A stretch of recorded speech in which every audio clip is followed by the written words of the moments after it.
ഹരേ കൃഷ്ണ. രാമായണത്തിലെ മന്ദരയെയും കൈകേയിയെയും ഓർക്കുമ്പോൾ തന്നെ നമുക്ക് അവരോടുള്ള ദേഷ്യം അണപൊട്ടി ഒഴുകും. ഒപ്പം നമ്മുടെ മനസ്സിൽ രാമന്റെ വനവാസവും തെളിഞ്ഞു വരും. ശരിക്കും ഇവർ നമുക്ക് നൽകുന്നത് മനുഷ്യന്റെ തീരുമാനങ്ങളെക്കുറിച്ചുള്ള ഒരു വലിയ പാഠമല്ലേ? മന്ദരയ്ക്ക് കൈകേയിയോടും ഭരതനോടും അതിയായ സ്നേഹമുണ്ടായിരുന്നു.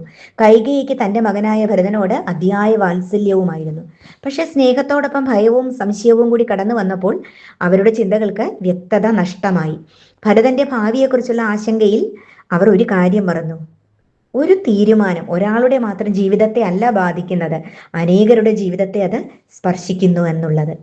കൈകേയി 2 വരങ്ങൾ ആവശ്യപ്പെട്ട നിമിഷം അത് ഒരു അമ്മയുടെ വിജയമായി അവൾക്ക് തോന്നിയിരിക്കാം. പക്ഷെ ആ ഒരു തീരുമാനം എത്രയോ ഹൃദയങ്ങളെയാണ് വേദനിപ്പിച്ചത്. രാമൻ വനത്തിലേക്ക് പോയി. ദശരഥൻ പുത്രവിയോഗ ദുഃഖത്തിൽ തളർന്നു. ഒരു രാജ്യം മുഴുവൻ കണ്ണീരിലായി. ആർക്കു വേണ്ടിയാണോ ഇത് നേടിയെടുത്തത്, ആ മകൻ ഭരതൻ പോലും ആ രാജ്യം സ്വീകരിക്കാൻ തയ്യാറായില്ല. സ്വന്തം മകന്റെ നന്മയ്ക്കായി എടുത്ത ആ തീരുമാനം ഒടുവിൽ ആ മകനെ പോലും ദുഃഖത്തിലാഴ്ത്തി. നമ്മുടെ ജീവിതത്തിലും പലപ്പോഴും ഇങ്ങനെയൊക്കെയല്ലേ സംഭവിക്കുന്നത്? ചിലപ്പോൾ നമ്മൾ എടുക്കുന്ന തീരുമാനങ്ങൾ ശരിയാണെന്ന് നമുക്ക് തോന്നും. നമ്മുടെ കാഴ്ചപ്പാടിൽ അത് ഏറ്റവും ന്യായമായിരിക്കും.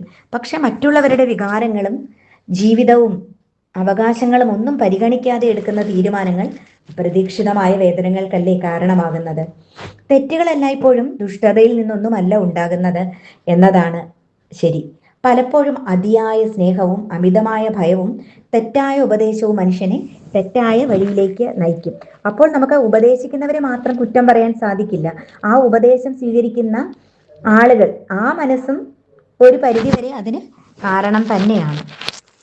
എപ്പോഴും നമ്മൾ തീരുമാനം എടുക്കുന്നതിന് മുമ്പ് അതിന്റെ ഫലം എങ്ങനെയാണ് മറ്റുള്ളവരെ ബാധിക്കുക എന്ന് ചിന്തിക്കേണ്ടത് അനിവാര്യം തന്നെയാണ്.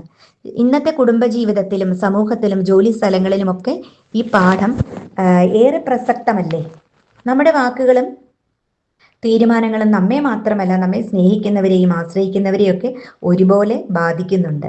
അതിനാൽ വിവേകവും കരുതലും ഉത്തരവാദിത്വവും ചേർന്ന തീരുമാനങ്ങളാണ് യഥാർത്ഥത്തിൽ നല്ല തീരുമാനങ്ങളായി മാറുന്നത്.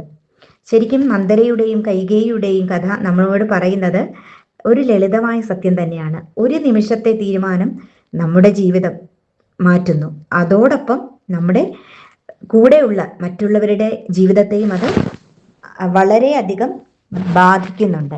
അതുകൊണ്ട് തീരുമാനങ്ങൾക്ക് മുമ്പ് സ്വയം മാത്രമല്ല മറ്റുള്ളവരെയും ഓർക്കാൻ ശ്രമിക്കണം. അവിടെയാണ് ജ്ഞാനത്തിൻ്റെ, വിവേകത്തിൻ്റെ തുടക്കം. അതുകൊണ്ട് നല്ല തീരുമാനമെടുക്കാൻ നമ്മുടെ മനസ്സിനെ പ്രാപ്തരാക്കാൻ ഭഗവാൻ നമ്മളെ അനുഗ്രഹിക്കട്ടെ. ഹരേ കൃഷ്ണ. ഹരേ ഗുരുവായൂരപ്പ ശരണം. രാധേശ്യാം.